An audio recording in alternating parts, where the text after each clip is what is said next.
This podcast is brought to you by www.twolinedmusichut.com. What's up, ladies and gentlemen? This is Muscle, and this is another edition of Two Line Music Hut's Entertainment Report podcast. And tonight, we got who we wanted. We have one of the biggest in the world to ever do it. We're talking about this sound has been in the game from 1989. This is actually their 30th anniversary. You know who we have in the house tonight? We have King Turbo in the house, featuring Slingshot Da Mayor. What's good, big boss? I'm chilling, man. You're chilling. good. Yeah. Welcome to the podcast, my brother. Yeah, thank you for having me, man. No, a lot of people's been requesting the sound that they all grew up with over the past 30 years. You know how much children and people met their wife and their husband through a King Turbo dance? I hear you, man. You know what I mean? I hear you. Yeah. I'm pretty sure you've heard that time and time again. Yeah, man, most definitely. You know what I mean? Generation, I think, you know? Crazy. 30 years, 30 eh? years, man. Well, let's take it right back down to the beginning. King Turbo was formed in 1989. Do you know the exact date? October 21st. October 21st, 1989. Yeah. Okay, and how did you guys form King Turbo in the first place?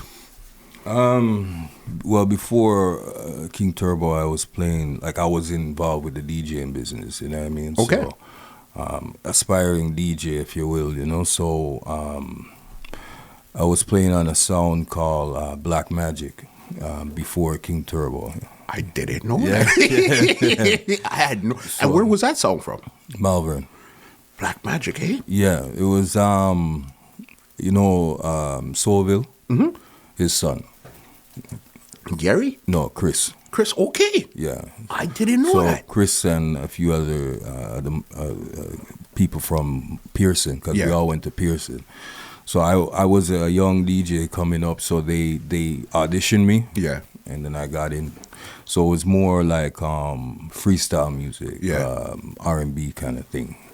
You know what I mean? So, and then, growing up, listening to Bodyguard, King Jammy's Inner City, and, all those guys, Gemini, I wanted to create that kind of thing. So you were brought on as the reggae DJ? No, I was playing R&B. Okay, at that time then. Yeah, I was playing R&B, man. Yeah. But the roots is always reggae, you know what I mean? Grew up in the house and all of that. Yeah. But, and then, I said, you know what? I wanted to do something like Stone Love, like King Jammy's, and that kind of thing. So at school, I was just doing up the concept, you know what I mean? So I've been collecting records for a long time, like from 1981. Okay. Yeah. Yeah. So as a young youth. Yeah. I get my allowance, I would go buy records. Yeah. You know what I mean? That was the medium at that time to listen to music. Right. Yeah. So it was more like I used to buy rock music and all that kind of stuff. So, okay. Yeah. So it wasn't exclusively reggae or hip hop or anything at that time? No, reggae was through my family. Yeah. So that was in abundance. I didn't have to buy that. Yeah. You know? But for me, listening to Chum growing up and all that, so I bought like Billy Joel and John Lennon and that kind Chum, of stuff. CFTR, all of those type of stations. Yeah, we get it. So, and then listening to the Fantastic Voyage program growing up, breakdancing and all that, got me involved with the DJing. And then on top of it, listening to the sounds in Jamaica got me more interested in the whole craft. So anyways, I did the thing with Black Magic, and then I said, okay, I want to create my own thing. Yeah. So walking to school one day, I'm a King Jammy's fan, so that's where the King came in. Up. And then in Malvern Town Center, there was a Radio Shack, and they had a video game console called Turbo Graphics. Okay. So I walk into school, I saw the Turbo. Yeah. So I said, I'll take the Turbo. I put the King Turbos. Because if you look at the old flyers, it says King Turbo Graphics. Graphics, yes. We don't have anything to do with flyers. So, I mean, and then me and Ricky used to go to school from grade 8. Yeah. So, like, he's always around, see me buy records, and he started buying records too. And I said, okay, I'm gonna keep a birthday party. And and he asked me who's playing. Yeah. I said, we're going to play. Yeah. And I mean, at those times we didn't, there was no selector or MC or nothing like that. We just said we're gonna play. They had two people hanging around. We're gonna build something, and this is how it came around. Right. So that was the first dance. My birthday party it was a success. Yeah. Partially because I won the Big Daddy King contest. I remember. Yeah. I was actually there.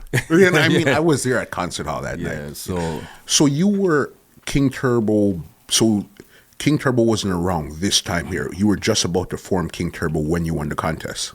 When I won because we used to DJ at my friend Everett's house, like DJ in the sense of talking, toasting. Yeah. You know what I mean? Phenomena 1, Phenomena 2, Phenomena 3, Yeah.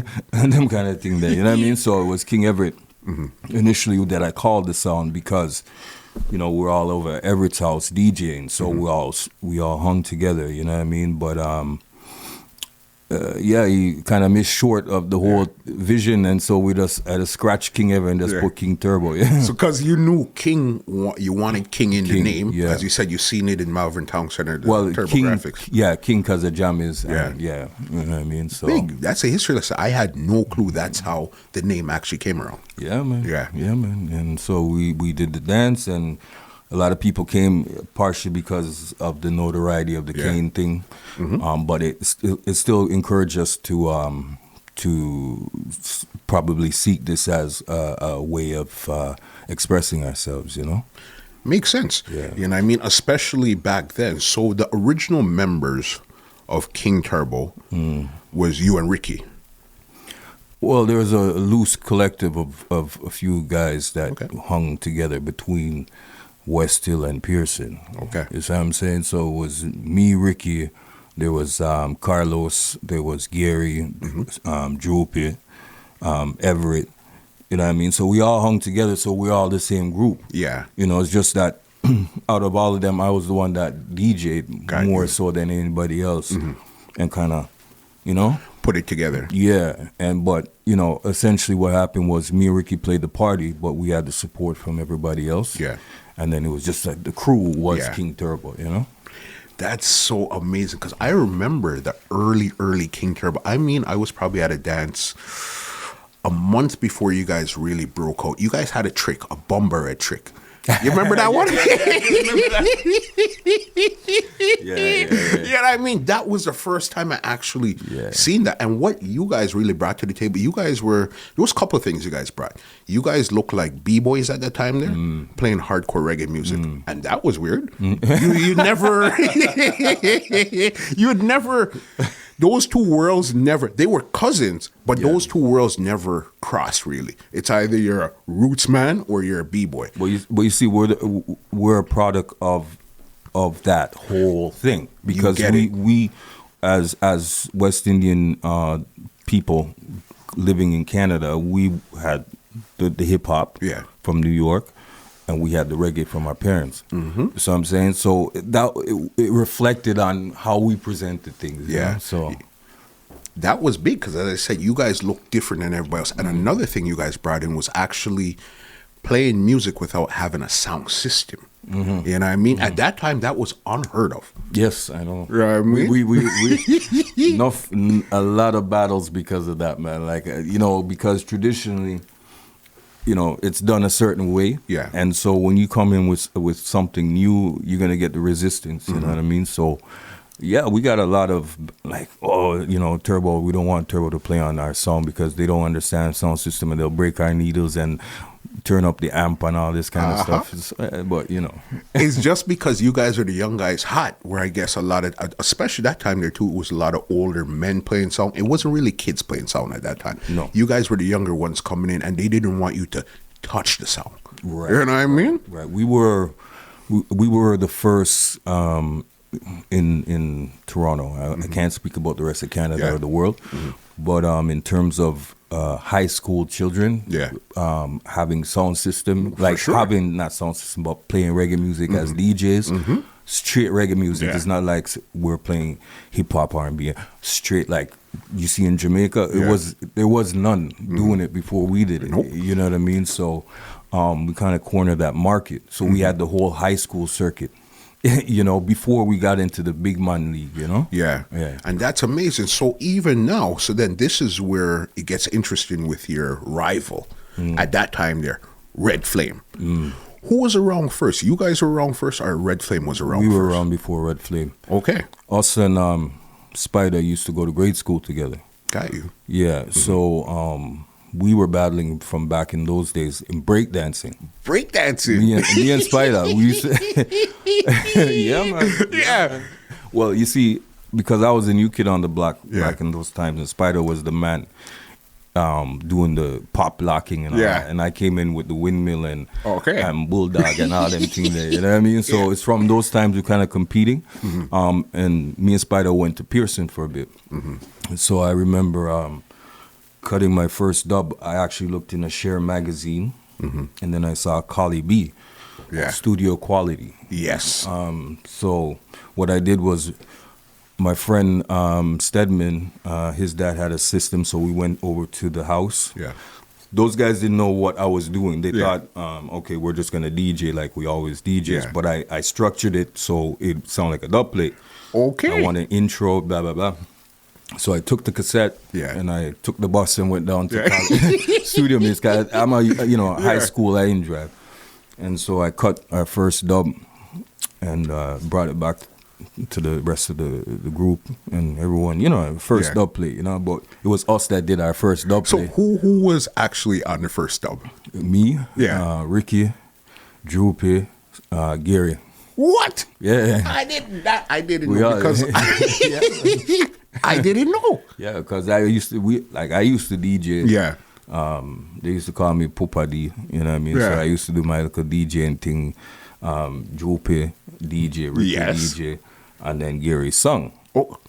Yeah. So, I had no idea. Yeah, man. Yeah, man. So that was our first thing. So anyways, Spider heard our first dub and he knew we were, now cutting tunes, local tunes. We didn't have no big name, nothing. But he asked me where did I cut my dubs. Yeah.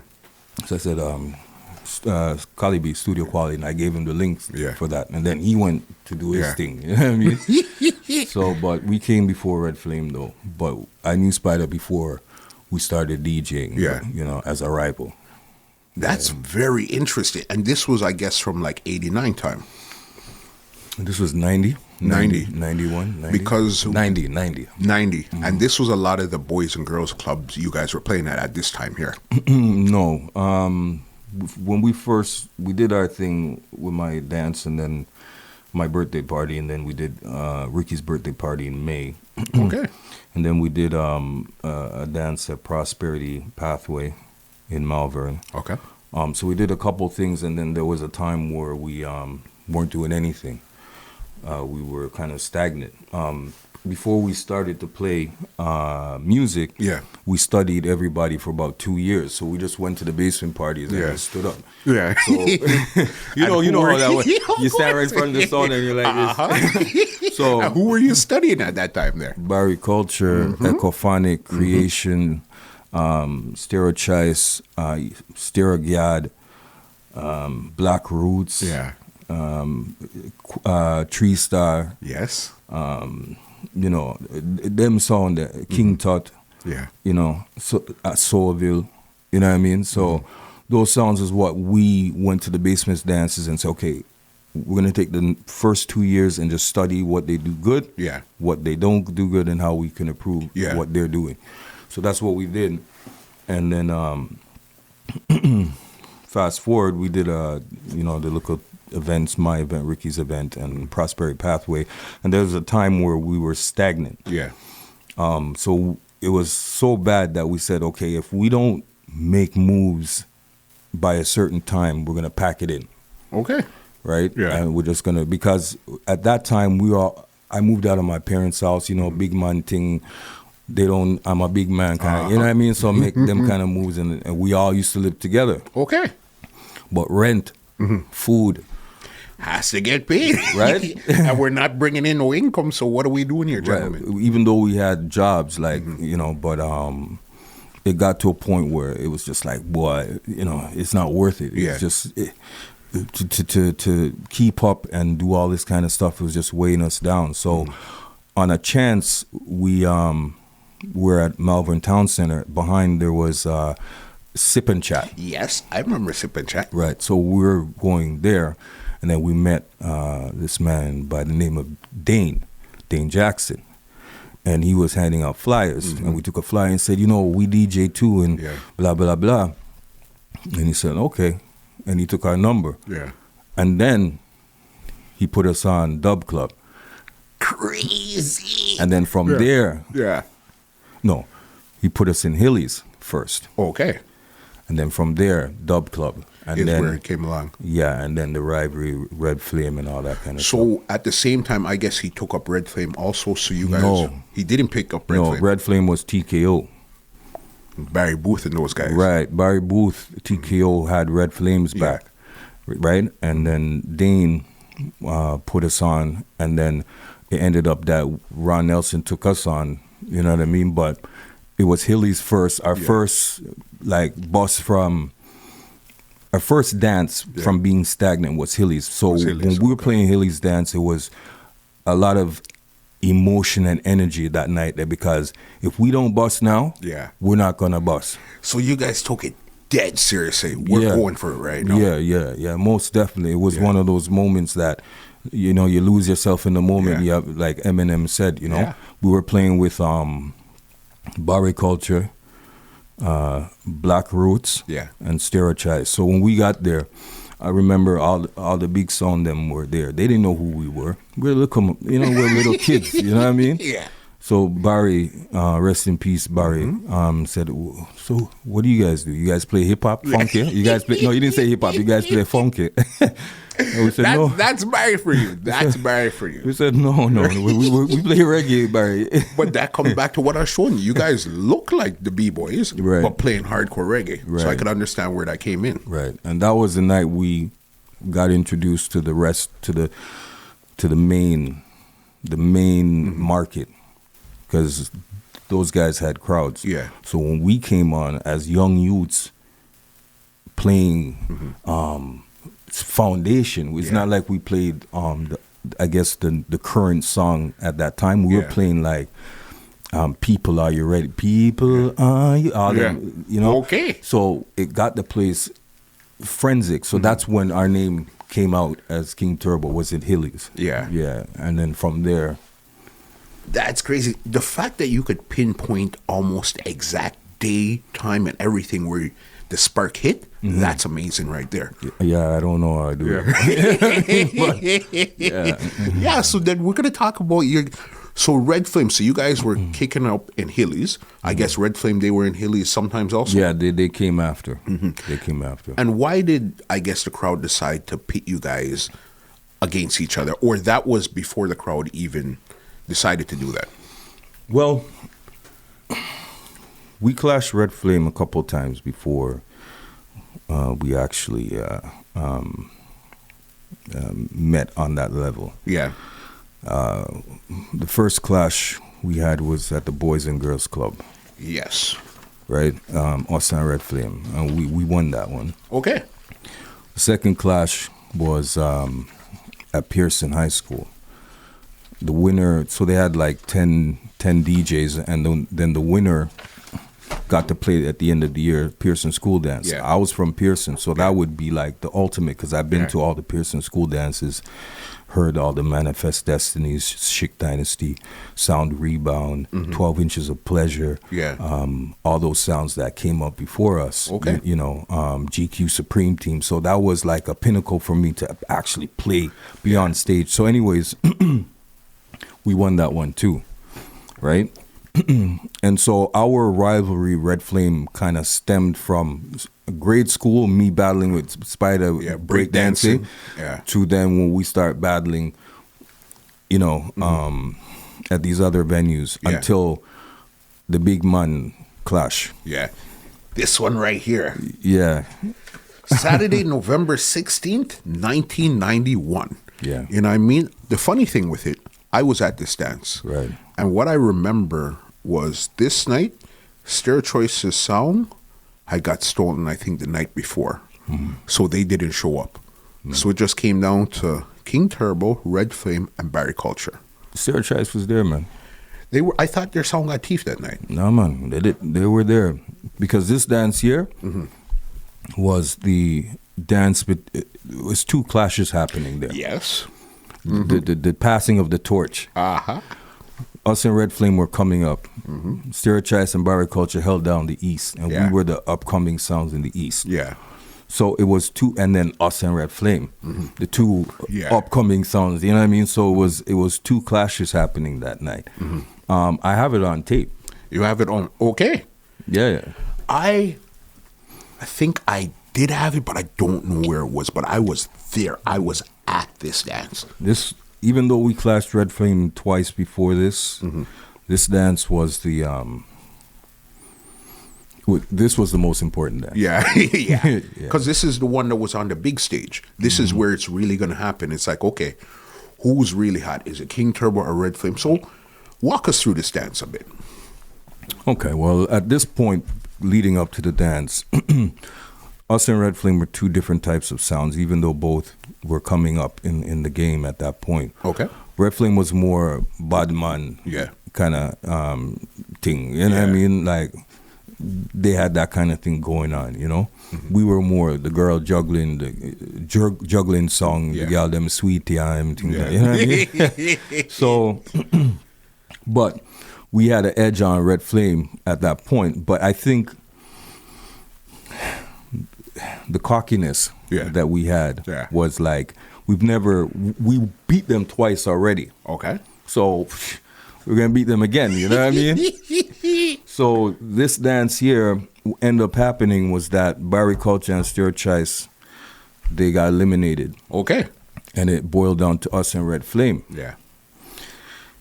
Spider studied. Yeah. Spider had Sprague roots. Right? At that time, we were voicing with Steely from Silverhawk. So Silverhawk was cutting our dubs. Okay. And Heatwave was cutting Spider's dubs. We didn't cut as much tunes. Yeah. But we had anthems that we didn't understand quite how dubplate worked. Okay. Yet. Yeah. Because you're a year or two in. Right. So we played what's his name again? Bobby Zaro. Yes. The Fuck You. Oh, it was Bobby Zaro. I didn't know who it was. Yeah, it was Bobby Zaro, and that was an anthem for us. So we figured, even though it was a girl tune, we didn't understand. It was on the slang thing rhythm, bad boy rhythm, you know what I mean? It's a dub. It's saying her name. Yeah, we're going to play. Right, so we played Fuck You. We got a good response. And then Spider came on the microphone, and then he pointed out that the song that we played was disrespecting the man them. Okay. You guys heard what they just played. They're just disrespecting the whole of the man them in the place. You know what I mean? Yeah. So here what's gonna happen. You guys played Fuck You and disrespect the man them. Yeah. We're gonna fuck your wife, your mom, your this, and the place start. I was like, and at that point, the psychology aspect of clashing or DJing, I didn't even understand that because on our side, the whole place is smoke, hot.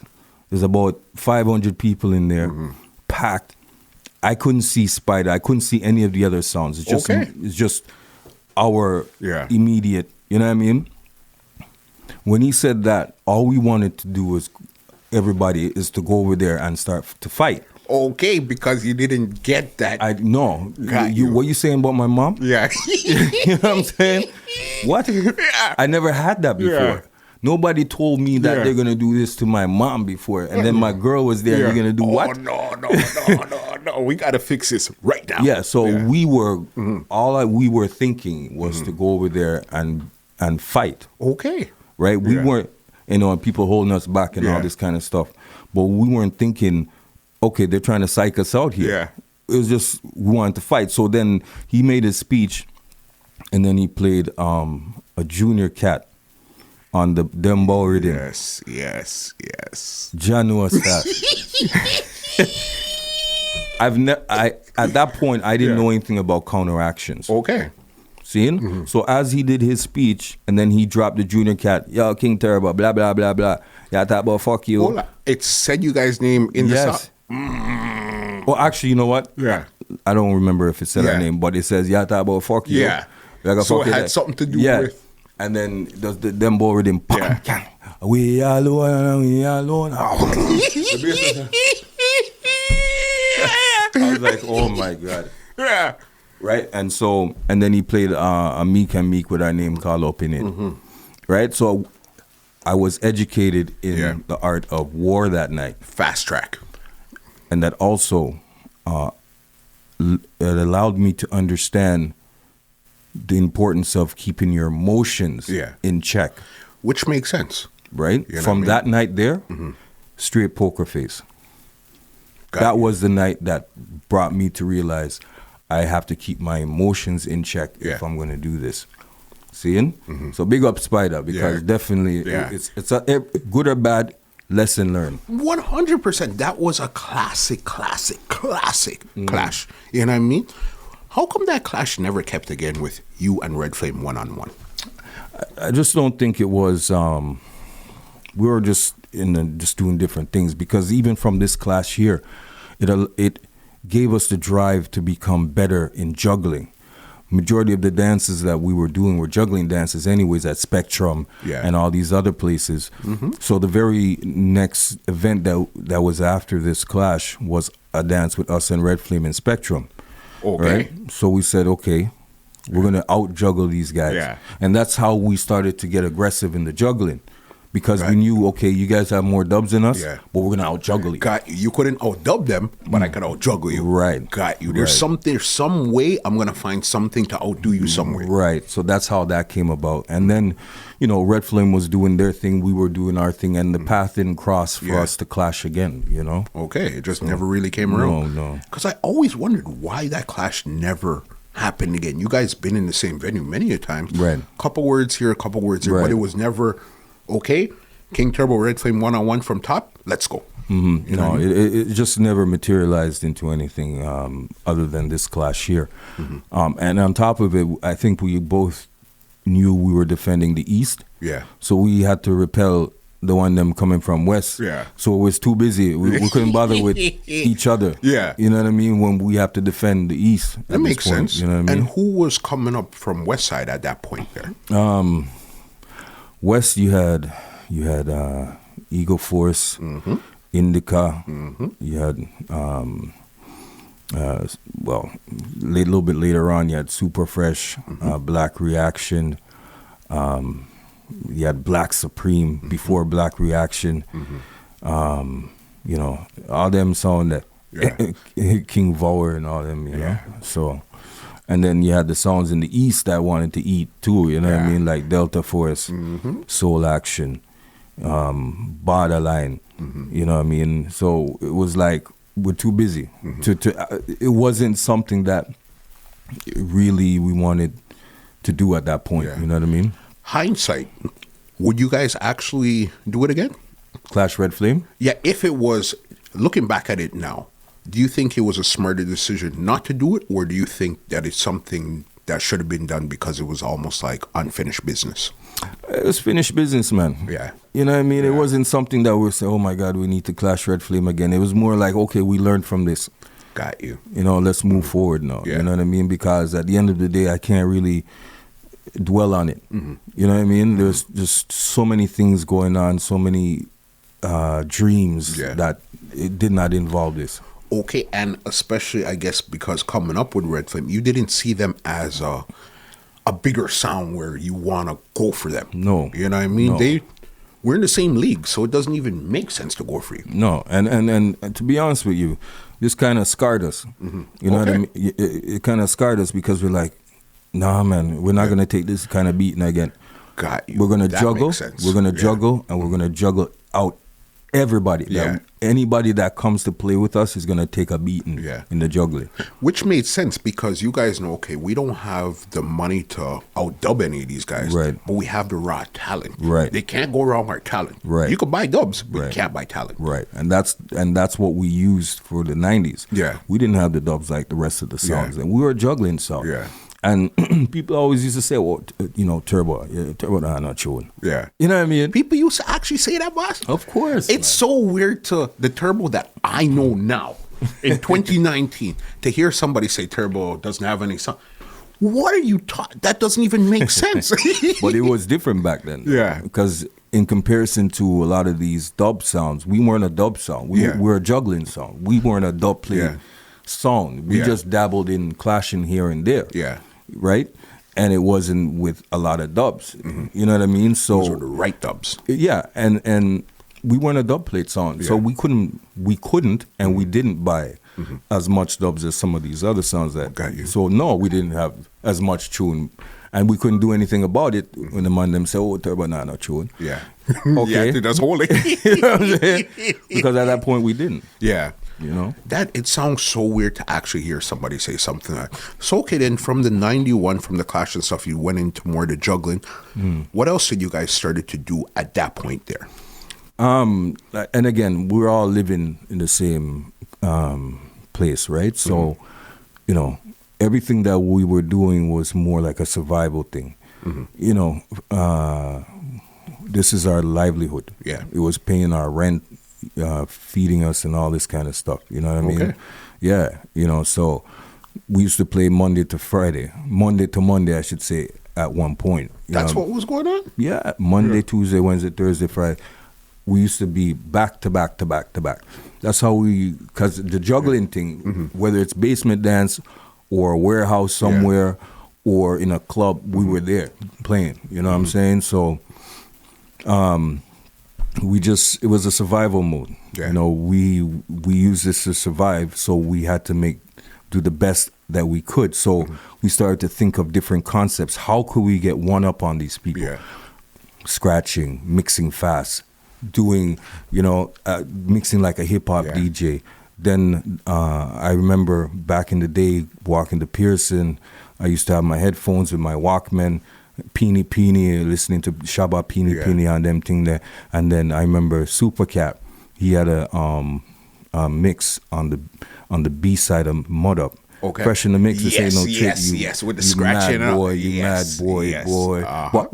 Wild Apache. So I said, you know what? Yes. We're going to do something like that. Okay. So that's how the first mega mix came about. Okay. Right? So it was based on remembering that Supercat. Yeah. So we did the first mega mix because nobody had nothing like that before. So that we trying to figure out things that would separate us from the pack. Right? And so the mega mix did that. The one on the Panani rhythm. Yeah. Right? And then obviously we did the second mega mix on the Bam Bam rhythm. The biggest one was the Panani rhythm, though. The Bam Bam. The Bam Bam is the bigger one. Okay. Yeah, more exposure. At that point, we were better known. So, but the first mega mix kind of got the place, because the first mega mix was like 91. Back then? Yeah. That was unheard of at that time. Yeah, nobody was doing it. Before. This was before, what do you call them? No disrespect. Yeah. From Jamaica. Renaissance. Yes. This was way before Renaissance. I'm talking 5, 6, 7 years before they even became anything to speak about. Yeah, you know what I mean? So we were doing that.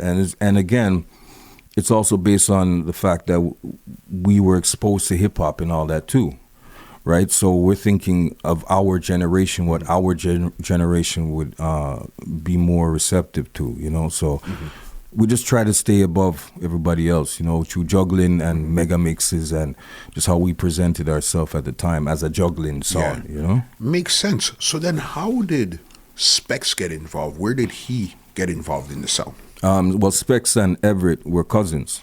Okay. Yeah, so Didn't know that. Yeah, so every time we were DJing at Everett, you know, Specs would come by once in a while, and then when Everett come check us, Specs would come with him once in a while, you know what I mean? And so Specs went to West Hill.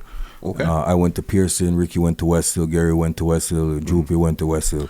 Okay, so you're the only one at Pearson and everybody else is West Hill. Yeah, you know what I mean? So, and so we started to familiarize ourselves with Specs at that time there.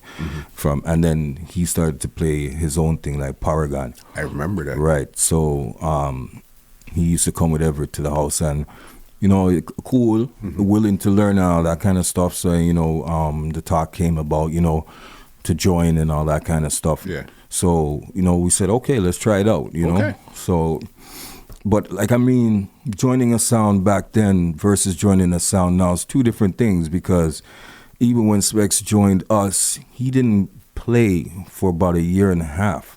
Okay. All he did was take the record off the turntable, wipe it, put it back in. That's it. Yeah, because as cruel, I don't know, cruel or wicked or whatever. Yeah. He's learning the music. You learn the label. Yeah. So okay, this, and then put it in a order. So you know, okay, this is such and such label, this is such and such, and this. So you're learning, watching and learning. It wasn't like now where, you know, an next man, you know, you hear the next man go on the next song, and then all of a sudden they're playing the song. No, you had to take time to mold into how we do things over here. You know, it's like a wax on, wax off Miyagi thing, you know what I mean? You know what I mean? Before you start fighting, you know what I mean? Before you go out, you learn how we present things and so forth. So it's a student, you know, it's a little bit different now, you know. So that's how Specs came into the sound. And what year did he officially come on to the song, and then he started to move forward? About 94. 94, eh? Yeah, 94. Yeah, because I remember Paragon days when he had, like, it looked like a red tool case almost. Yeah. That had the LPs and all those stuff. The Arsenal box, you call it, yeah. And I'm pretty sure, did you guys cut some of his first dubs also? Yeah. When we went to Jamaica, to play, do a New Year's Eve dance. Okay. So we went down there, and then Silverhawk is who we linked up with. So there's Richie Poole, but we were more cool with the next youth name, but he's the one that you know, remember what's his name from Silverhawk? There was Steely Clevey, Richie Poole. Before Richie was. Oh, before Richie, I'm going blank right now. Yeah. It was Steely and Clevey was the man then behind it. Richie Poole, and I can't remember the next one. Yeah, but the main selector, him got into an argument, and he, you know. Okay. The main selector lost his life because of it still. I forget the main selector's name. I didn't know that. Yeah. If I can remember, I'll you know. But for Silverhawk. Yeah, before, because he used to take beating. Yeah. Don't remember his name offhand right now, but he was the main man before Richie Poole came in. You know what I mean? So anyways, we were rolling around, and so the Monday have the links off the artist. So we went to Arrow Studio. Yeah. Because he had said, you know, this new artist, Bounty Killer, you guys have to get Beanie Man. Okay. And so he's the one that linked us up with Bounty, with Beanie. And then, you know, we hang around, you know, the studio in Jamaica, you hang there all day, you know what I mean, till you you see an artist that you want to deal with, or you might watch and go in at the right time, you know what I mean? But, so we voiced a Beanie Man for him, and we voiced a Frisco kid. Jerry. Jerry, yes. I didn't even know Jerry died. Yeah, man. I did not know that. Yeah. Okay. So he was the one that introduced you guys to certain artists and stuff. That's it. Not Jerry. It was Richie Poole and the next youth. I don't remember his name. But he's the one that dealt with Jerry. You know what I mean? Okay. Didn't you learn something new? In the first 30 seconds, I was learning right away. Yeah. I had no clue about the black magic or anything about that. You know what I mean? So then that's how he got his first dubs. And then you guys said, okay, you know what? After a while, come on. Because I remember his style was very similar to how you guys played. Well, he was there all the time. Yeah. You know what I mean? And at that time, we were doing things differently from the regular protocol of what a DJ/sound was doing in terms of reggae music.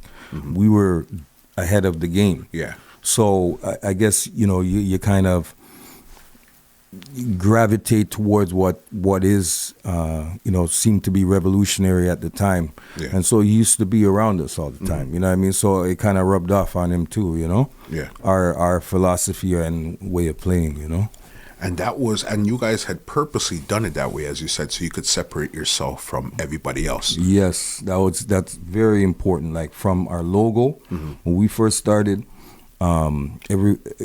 bless up Carla Bana, you know what I mean? Yes. Original still. Yeah. But everyone had the same writing. Yeah. Yeah. Seeing? Yeah. So I got someone to do a logo for us. So then and I insist that our logo is on every flyer, regardless of what you do to everybody else. I insist. You need the logo. Right. So when everybody had the same writing, our logo was on it. So if you saw on the bus, the bus stop or a pole or whatever, you could just see the logo, who that was. King Turbo. Right. Yeah. The red and white. Even think about how advanced you guys were thinking. Man. Because as you said, this was even before people really even had pictures. Right. It was just writing on it. Right. So then you guys started with the logo. And then you start see everybody start doing the little thing. But before that, we were the only ones up here with the logo, and I insist, everybody, you need to put our logo on. You need to put our logo on. I don't care about whoever's writing there. What that has nothing. Our logo needs to be on it. You know what I mean? So, so we're doing things to try to be ahead of the game. You know. That's crazy. So then, even Clash now, you guys did the '91 with Red Flame. What was the next big pivotal clash for King Turbo at that time there? After Red Flame, we kind of took a break because that was like left a sour taste in our mouth. We didn't want to get that kind of beating again, you know what I mean? So we did a clash with Black Cat. Yes. Yeah. You know what I mean? We did a clash with Black Cat. The thing with Black Cat, like we met Panta, he's been up here a few times before because Connie and Crown and Cushion used to play his cassettes in their thing. So everybody, when you hear all the food trucks playing a song, so that song Aguan. That's the indication. Right. So he came up here a few times and we were cool, hung out and all that kind of stuff. But we needed to do something that would make it better for us and the Canadian sound market at that time, or DJ or whatever you call it, because the problem we had was when a song from Jamaica used to come up, the Canadian sounds always were the early juggling sound, the warm-up sounds. Yeah, you didn't get prime time at that time there. Yeah. We were the warm-up songs. That's it. Yeah. You know what I mean? So we're like, okay, let's call him out. So what? You know what I mean? See what happens. Right? And that's what we did. So it caught him off guard, but he had to react because Black Reaction, big up Black Reaction. I don't know, but Black Cat was a clash sound in Jamaica, you know what I mean? So we called him out. He said what he had to say. We did what we did, and it kind of got that conversation going. Turbo, that was a fluke. You guys hijacked Black Cat when he wasn't there. You guys can't do it again. Yeah. So we did it. So they did an actual clash with us, Black Cat, Gemini, and Love Child. Yeah. And we beat him again. Yeah. Twice. Yeah. Him, Gemini, and Love Child. Yeah. Were on one sound, and we were on Big Roy's sound. I don't know why nobody wanted to use Big Roy, but we decided to be the only DJs on that sound that night. And we beat them. So that was our next clash. And then after that, we said, Ron and Fabo were at Apache Studios. We were sitting down, and Ron and Fabo was there. And we said, listen, you guys keep clash series. Yeah. Right? Keep some clash series. And we'll clash anybody. Right? Okay. And they said, okay. You guys are feeling hype now, and yes, let's go. Yeah, hype, but I think it was the right time. We were in our mindset. Yeah. It was the right time to jump back into that because of this thing here. You know what I mean? So then we clashed heavyweight. Legendary clash. Yeah. Yeah. I mean, legendary clash. Let's go into that one there. Was there a rivalry with you and Heavyweight in the first place, or it just, they figured they're a hot song, you're a hot song, let's put them together and see what happens? There wasn't a rivalry per se, but when you're the top of the pile, Yeah. everybody else is gunning after you. So they're in that sense there. Right. You know what I mean? So we had no problems with heavyweight, but they had problems with us. Yeah. You know what I'm saying? So it was like, Yeah. you know, they had their crowd. Yeah. They were going on swell. You know what I mean? So eventually we're in the East, and the East is only big enough for one. You know what I mean? Only one king over here. You know what I mean? So we knew it was gonna come. Yeah. You know, so they were pushing for it, because when we used to play some of the dances, you know, they had that aggressive, try to intimidate us kind of thing. You know what I mean? But you know, so yeah, the leading up to that clash, they had a problem with us, and it's just natural. You know what I mean? Because competitors, right? They want to take out who's on top. Yeah.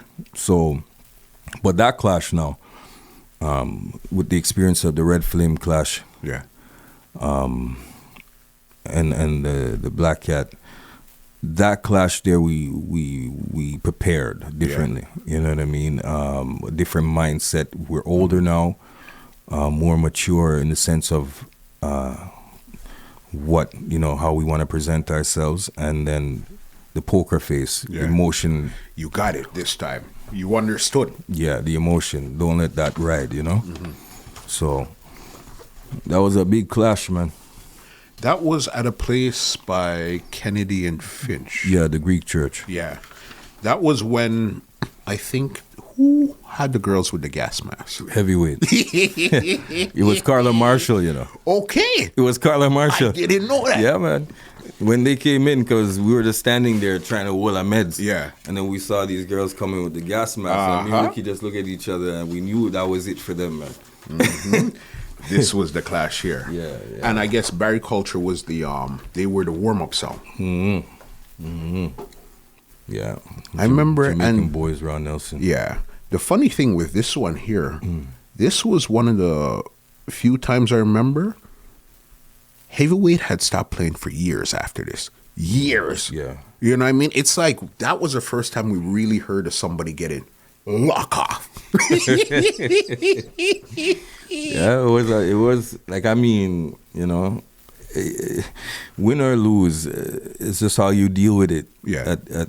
You know, at the aftermath. Yeah. You know what I mean? It can make you or break you. With the Red Flame clash, it made us stronger. You know, this clash broke them. You know, for whatever reason, I don't know. There's a lot of people, you know, a lot of different viewpoints who to blame or whatever the case is. I don't know. You know what I mean? That's not for you to know. You know, you came in, did what you wanted to do, and that was where you. Yeah, we meds out this clash for months. Yeah. And when they used to try to intimidate us in the dances, and we just held back. But when they signed that contract, we just kept that. Like, I remember, I think a week or two before the clash, we just got some bounty killer from Steely. Okay. Steely's son. A steel plate, Garfield. Yes. Right, so because Steely was busy. Steely used to cut our first dubs, like with Johnny Osbourne and Wayne Wonder and Reggie Stepper. But it was Garfield that took control until he moved and went to do his thing in England. Yeah. But we cut Bounty Killer, Kill or Be Killed. And then we just said, yo, Heavyweight, you said, from you signed that contract, you're dead. And so that was the first time we kind of went back at them. You know what I mean? So they were like, this isn't because you guys were playing hard, but you guys weren't aggressive in that type of clash style. No. So then they figured they're going to come be aggressive towards you, and you guys just going to back off. Right. But when you guys said, "Hey, not tonight," right? They say, "Oh, yeah." Because again, we're a juggling sound. You know what I mean? And honestly, when we first started, we're all wide-eyed and bushy-tailed, you know? Oh, this is wonderful, you know, we're playing music for people. We didn't know the politics behind the music business and how some people will say they love you, and then they turn around in the same breath and say, you know, this and that. You know what I mean? So I didn't get it. I didn't understand it. You know what I mean? Why? I remember saying, why do they hate us? We're just playing music. You know? Yeah. I just want to be your friend. Yeah. You know what I mean? Well, I don't understand. I'm just playing music. Yes, man. So you have to learn to develop a thick skin. So over the years, battling and staying on top as a juggling sound, you develop a thick skin. Yeah. I know how to deal with people a certain way, you know what I mean? So as for me, I'm not a rah-rah person, you know? Yeah. I'm not in the face kind of thing, but I'll deal with you. Yeah. You see what I'm saying? I've seen. You know? I've seen. If need be, you know what I mean? So it's just that MO that we took. Yeah. You know, and then over the years we became more popular. And took it from there. So I guess at this time, at the heavyweight class, this is 94, this is when you guys are really starting to develop your brand at this time. Yeah. And you guys wanted to branch out and do other things. When did the radio and the record store and the studio and all of those things started to come into play? The studio was more the beginning of 2001. Okay. Where we actually had a brick and mortar place. But the inspiration for a studio was based on us voicing dubs. Yeah. Like, you know, and being in Ron Nelson's engineering room and getting to use the EQ and reverb. And so that got the interest going there. But the record store came about first with Captain Midnight. Okay. And his friend. Yeah. They wanted to do a record store, so we did the record thing right at Shepherd and Lapsley. Like, yes. Not Shepherd and Lapsley, Lapsley right where the TD Bank is. Shepherd and Lapsley. Yeah, actually. Shepherd and Lapsley. In that same, you know what? Now that you say it, like, it just brought me right back there. I said, yes, now I remember why I used to come to this plaza. Yeah. You know what I mean? Yeah, so it's just, I guess it was evolution of the history of sound system where you have sound that, you know, dabble in different things, and then just like the history of Coxsone or Duke Reed, or one of them sound that, you know, Prince Buster DJ then became record store owners, then became producers. That, you know what I mean? It's an evolution. You continue to build upon what you have, and you don't stay stagnant. Right, and it's a survival thing too, because again, we're still living on our own. You know what I mean? How can we survive? What else can we do? How can we hustle? Yeah, you know what I mean? Happen. Because I was going to school, working, and doing this music thing. Okay. Yeah, so I was in Centennial. So it came to like, you go to school, play music at night, and then it was a point where after we played, all of us slept on the box. Yeah. Yeah, we were sleeping, dead out. We were sleeping, sleeping, and then they would, the next song would tap us. Yeah. So you guys, 2 more songs, and then we'd wake up. What? And then, yeah, man, it was crazy, man. What? We used to sleep. That's how much pressure we were under to survive. You know what I mean? So it's just like a survival thing, trying to find other things to subsidize what we're doing, you know? Without going to jail. Yeah, it makes as long as it's within the music field, you're good to go. Right. So how did the legendary, because this was something big for you guys too, Morning Ride, how did that even come into the fold? Okay, so our radio experience started from Reggae Mania. Okay. Because what happened was David Kingston, he was ending his show. And so they asked Ron Nelson to continue with Reggae Mania in the same slot.